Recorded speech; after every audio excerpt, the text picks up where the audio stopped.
A paz do Senhor, crianças, sejam bem-vindos. Muito obrigado por me permitir entrar dentro da casa de vocês para estar levando mais um pouquinho da palavra do Senhor, amém? Hoje vamos estar falando sobre Daniel, na cova dos leões. A gente tem muito que aprender com Daniel, não é verdade? Daniel, ele foi um servo, um profeta do Senhor muito abençoado. Ele respeitava aquilo que o Senhor determinava para a vida dele.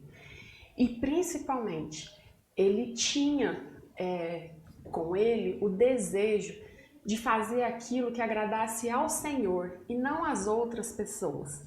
Hoje nós estamos aqui com a nossa Bíblia. Vou pedir para quem estiver em casa com as nossas crianças, assim que vocês tiverem um tempinho, leia lá com as nossas crianças Daniel 6, do 1 ao 28.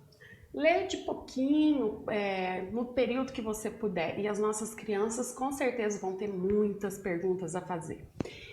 E hoje, falando sobre Daniel, a gente vai falar sobre o quanto ele foi obediente e como isso foi bom para a vida dele. Daniel, ele foi para Babilônia, aonde ele conseguiu ser governador através do rei Dário. Ele o nomeou como governador, né, junto com outros que ali estavam. Porém, alguns deles eram invejosos, tinham inveja de Daniel. Por quê? Daniel era uma pessoa muito obediente e iluminada. E ele causava uma inveja neles, pela forma como ele era tratado também pelo próprio rei, né? O rei Dário gostava muito de Daniel e sabia das qualidades dele. E esses governadores que ficavam observando ele, começaram a ver que ele orava 3 vezes ao dia. Ele sempre parava para orar. E foi aonde eles pensaram, vamos atacar ele na parte que mais vai deixar ele fraco. Isso é o que eles pensavam. Só que Daniel era muito obediente ao Senhor. E realmente ele abria a janela do quarto e orava 3 vezes ao dia. Então, esses outros governadores chegou até o rei e falaram para ele assim, por que ele não baixava um decreto onde por 30 dias as pessoas só poderiam adorar ao rei Dário, não poderiam falar e nem orar para nenhum outro, apenas o rei Dário poderia ser falado, poderia ser exaltado naquele período. E o rei, claro, gostou da ideia, mas ele não imaginava que aquilo ali era uma armação para Daniel, porque se ele soubesse que estavam fazendo isso para armar contra Daniel, ele não teria aceito, porque ele gostava muito de Daniel. Então, os três, lá entre eles, fizeram a documentação e baixaram um decreto naquele reino, onde lá na Babilônia não se poderia fazer por 30 dias nenhum tipo de adoração. Daniel era muito obediente, temente ao Senhor e obediente também ao rei. Porém, ele não deixou de adorar ao Senhor. Ele não deixou de fazer aquilo que ele sabia que era o correto, que era orar, buscar no Senhor, falar com o Pai. Crianças, não deixem de falar com o nosso Senhor. É Ele que dá resposta na hora que estamos aflitos. E Daniel continuou orando, até que eles conseguiram mostrar para o rei que Daniel não estava cumprindo com as normas daquele reino, que ele estava fazendo errado. E com muita dor no coração, o rei resolveu levar, decretou, como no decreto falava, que ele tinha, quem errasse tinha que ir para a cova dos leões, Daniel teve que ir para a cova. Por quê? Porque o rei decretou, a palavra do rei era importante, ele não poderia voltar atrás, ele perderia muito crédito perante os seus súditos. Então, o que ele fez? Ordenou que levassem Daniel para a cova dos leões. E Daniel teve que ir, né, crianças? Por quê? Infelizmente, vive-se de normas. E existem períodos na vida da gente que a gente vai sofrer algum tipo de represária, principalmente por ser cristãos. Só que se a gente permanecer na nossa fé, buscar no Senhor, confiar e fazer da vontade dele, pode ter certeza, na hora certa, o Senhor faz. Assim como a gente vai ver hoje que ele fez com Daniel. Daniel foi para a cova dos leões. Eles levaram Daniel e colocaram ele lá, junto com os leões, para passar a noite. Só que Daniel orou, ficou ali, junto com os leões. Leões famintos, leões que estavam ali para comer quem estivesse ali mesmo. Estavam dispostos. Ou será que não? O que a gente vai ler lá em Daniel? Por isso a gente pede para o papai e a mamãe fazer a leitura com vocês. O que acontece? Eles acharam que tinha ganhado a guerra, tinham destruído Daniel. Imagina uma pessoa dentro da cova dos leões. Como que ela fica? Já imaginou? Pois bem, Daniel ficou ali preso, confiante no Senhor. Até ele mesmo acredito que tenha ficado surpreso, porque Dário, inclusive, ficou arrependido, passou a noite desesperado. Ele não conseguia fazer nada, de tão desesperado que ele ficou, porque ele não queria perder aquele servo tão obediente e responsável. Então, no dia seguinte, ele foi e abriu a cova. E para surpresa de todos, Daniel estava lá, deitado, repousando com os leões mansinhos. Criança, o que a gente aprende nessa lição de hoje? Sejamos firmes na nossa fé, busquemos no Senhor aquilo que é necessário para as nossas vidas, amém? Vamos seguir em frente, uma boa semana e até a próxima.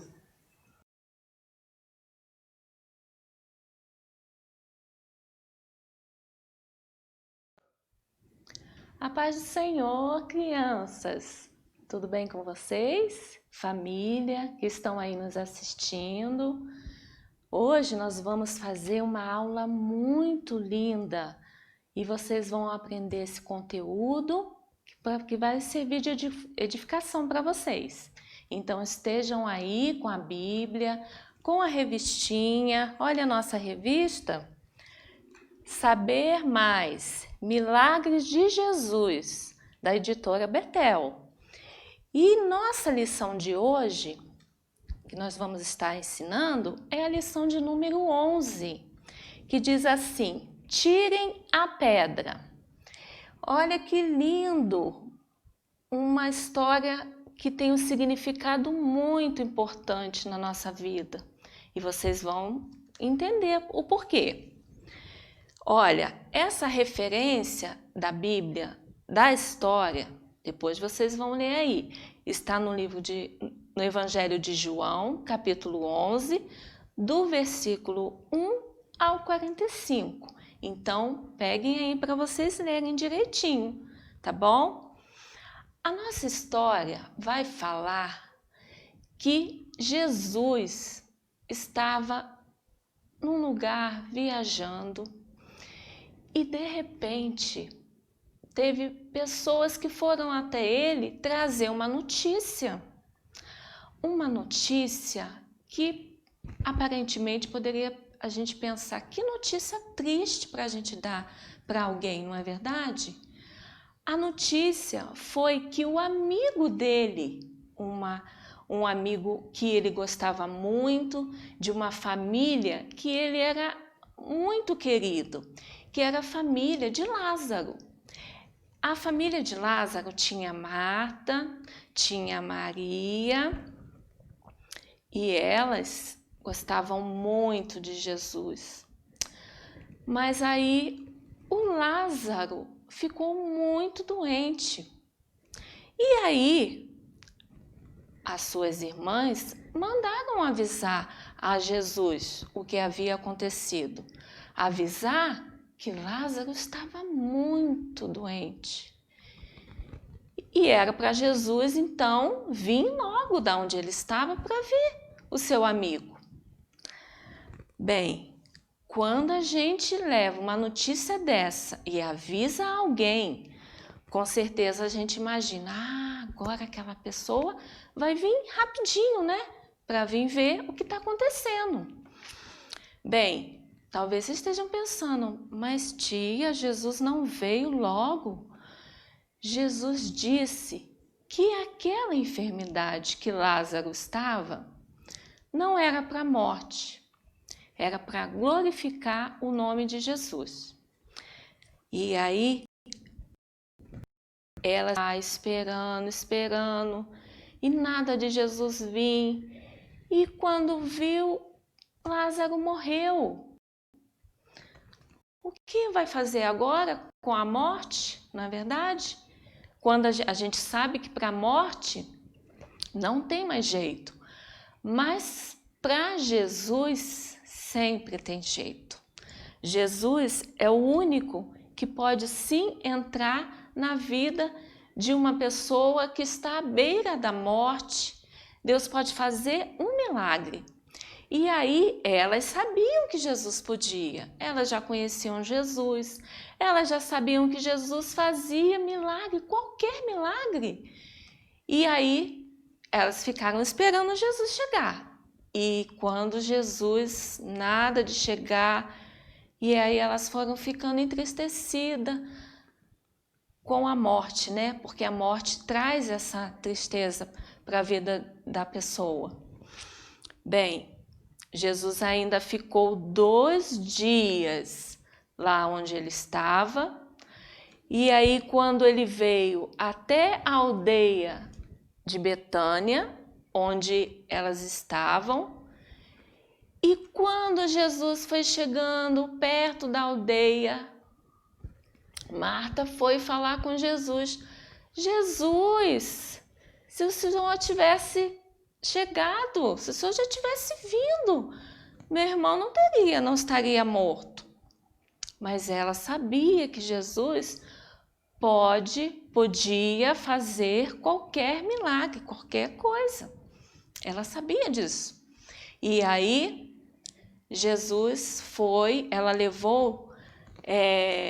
levou Jesus até onde estava Lázaro. Naquele tempo, no tempo de Jesus, quando as pessoas morriam, elas eram colocadas dentro de como fosse uma pedra, um túmulo, e ali se colocava uma pedra tampando o túmulo. Para quê? Para que não se passasse aquele mau cheiro do corpo ali, né? E ali, quando ela leva Jesus até ali, esse milagre é tão interessante que ele foi um dos últimos e no mais importante milagre antes de Jesus ser preso. Bem, quando ela leva Jesus até lá, perto do túmulo, e Jesus diz assim para as pessoas: tirem a pedra. Vocês repararam que era o nosso título da nossa lição? Tirem a pedra? E ali as pessoas tiraram a pedra. Jesus também estava entristecido. Jesus também sabia daquela dor que ele estava sentindo de perder o seu amigo. E naquele momento, Jesus olhou para os céus e agradeceu a Deus, porque ele estaria ali realizando um milagre, mais um milagre. E quando ele falou Lázaro, ele chamou Lázaro, seu amigo, vem para fora. E Lázaro saiu. Lázaro cheio de faixas encostada nele. E ali Jesus pediu que as pessoas ajudassem a Lázaro para que ele pudesse ir. E sabe o que a gente aprende com essa lição? que Jesus não chega atrasado, Jesus sempre chega no momento certo. E qualquer coisa que venha nos impedir de fazer a vontade do Senhor, nós devemos tirar, como tirar essa pedra. Seja o desânimo, seja a falta de amor, seja a tristeza, qualquer coisa que venha nos tirar da presença do Senhor, nós devemos pedir para Jesus tirar, que Ele vai tirar e operar um milagre nas nossas vidas. Eu agradeço a oportunidade, fiquem com Deus e até o próximo vídeo. Um beijo!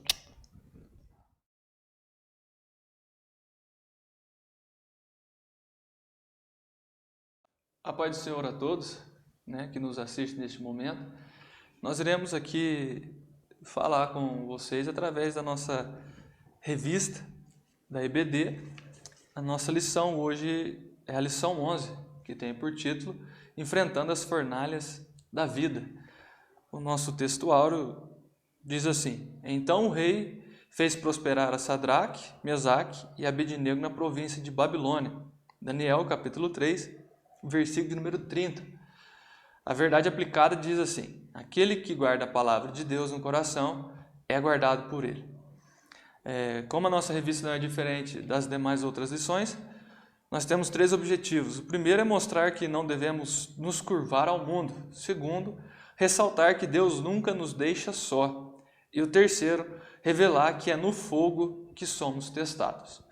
Os textos de referência se encontram no livro de Daniel, capítulo 3, versículo 13, 14 e 15, que diz assim: Então Nabucodonosor, com a ira e furor, mandou chamar Sadraque, Mesaque e Abednego, e trouxeram a estes homens perante o rei. Falou Nabucodonosor e disse: É de propósito, ó rei, Mesaque e Abednego, que vos não servis a meus deuses, nem adorais a estátua de ouro que levantei? Agora, pois, se estáis pronto, quando ouvirdes o som da buzina, do pífaro, da guitarra, da harpa, do saltério, da gaita de foles e de toda sorte de música, para vos prostrardes e adorardes as estátuas que fiz, bom é, mas se não adorardes, sereis lançados na mesma hora dentro do forno de fogo ardente. E quem é o Deus que vos poderá livrar das minhas mãos? Então, com base nesse texto de referência, nós iremos falar um pouquinho sobre esses jovens, o Sadraque, Mesaque e Abednego, que por conta de suas escolhas acabaram enfrentando a fornalha, mas que no fim de tudo eles tiveram sucesso, tiveram êxito, porque Deus estava com eles. A introdução da nossa lição diz assim: Nessa lição veremos a bondade e a fidelidade de Deus ao enviar o seu anjo para livrar seus servos da fornalha de fogo. Veremos que Deus guarda de todo o mal aquele que persevera firme seguindo os seus ensinamentos. O segredo para a nossa vida, na nossa caminhada, na nossa jornada, se nós quisermos permanecer, nos mantermos firmes, está em nos firmarmos ou seguir os ensinamentos de Jesus para nós.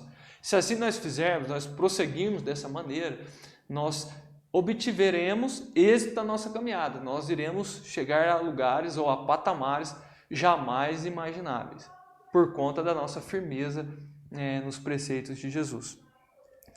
No tópico 1 e o item 3 diz: nossas escolhas mostram quem somos. Satanás tem mantido milhões de pessoas sob sua servidão. Temos que ter muito cuidado, pois quando Satanás atormenta o povo de Deus, ele tira a utilidade de seus prazeres e usa de artifícios para lhes afastar do seu Senhor. Estes jovens hebreus nos fazem ver que a vida só tem importância no momento em que percebemos que o Senhor está fazendo parte de nossa história. Somos sabedores que Deus nos atrai para a vida, Satanás nos atrai para a morte. A fé de Deus, a fé de que Deus é a nossa salvação, não é hipótese, é fato. O autor vai dizer que as nossas escolhas, ou a maneira como escolhemos, ela fala muito sobre quem somos, sobre a nossa personalidade, nosso caráter. E nós também vamos entender que não adianta nada eu falar muito se eu não faço. Existe um pensamento que diz assim que pregue o evangelho a todo tempo, e se necessário, use palavras, né? Então, a gente entende que a maior pregação é a nossa vida, a forma com que nós vivemos, a forma com que levamos a nossa vida, nossa conduta. Isso fala mais alto do que qualquer palavra. Então, as nossas escolhas, elas podem acarretar coisas boas ou coisas más para nós, né? Independente da nossa circunstância, daquilo que nos sobrevém. Como esses jovens aqui, eles tinham um propósito, eles estavam determinados, eles tinham conhecimento do Deus deles, eles escolheram não se dobrar perante aquela imagem que o rei havia levantado para adoração e glorificação do seu próprio nome, né? Então, nós vemos que eles escolheram não se dobrar. E o resultado foi que eles foram lançados dentro da fornalha de fogo ardente. Mas como nós sabemos, Deus esteve com eles no momento que eles foram lançados lá e nada lhes aconteceu, né? A Bíblia é enfática em dizer isso, que nada se consumiu do corpo deles, nem roupa, nada, por conta do calor. Mas Deus estava com eles. Um princípio muito claro que a gente encontra nas Escrituras, a gente vê inclusive na vida de José, é a honra. Honra a Deus. Aqueles jovens, ao não se dobrarem àquela imagem, eles estavam mostrando que honravam ao Senhor. Então, automaticamente, Deus também honrava aqueles jovens. Com José não foi diferente. No cárcere, na prisão, na casa de Potifar, entre outros lugares que José estava, José honrava a Deus. Por isso que a Bíblia vai dizer por mais de 2 vezes que o Senhor era com ele, devido à sua honra, o seu comprometimento com a palavra, o seu comprometimento com Deus. Isso é de suma importância para nós. Se nós quisermos um dia ser alguém, se nós quisermos um dia ter a presença de Deus, se a gente quiser ter esse contato, a comunhão com Cristo, é necessário essa questão chamada honra, né? Como o autor diz, nossas escolhas nos mostram quem somos, né? Talvez a gente não consiga entender, ou você que está me ouvindo não consegue entender como alguém é capaz de se submeter até mesmo à morte por amor a Cristo, né? Talvez isso seja meio que incompreensível, talvez você não entenda isso, mas pessoas que assim vivem ou decidem viver dessa maneira entenderam que nem tudo nessa vida, ou melhor, nada se resume, ou quase nada se resume nessa vida passageira, né? Que essa vida é apenas uma ponte, mas a chegada é outro lugar, é outra coisa.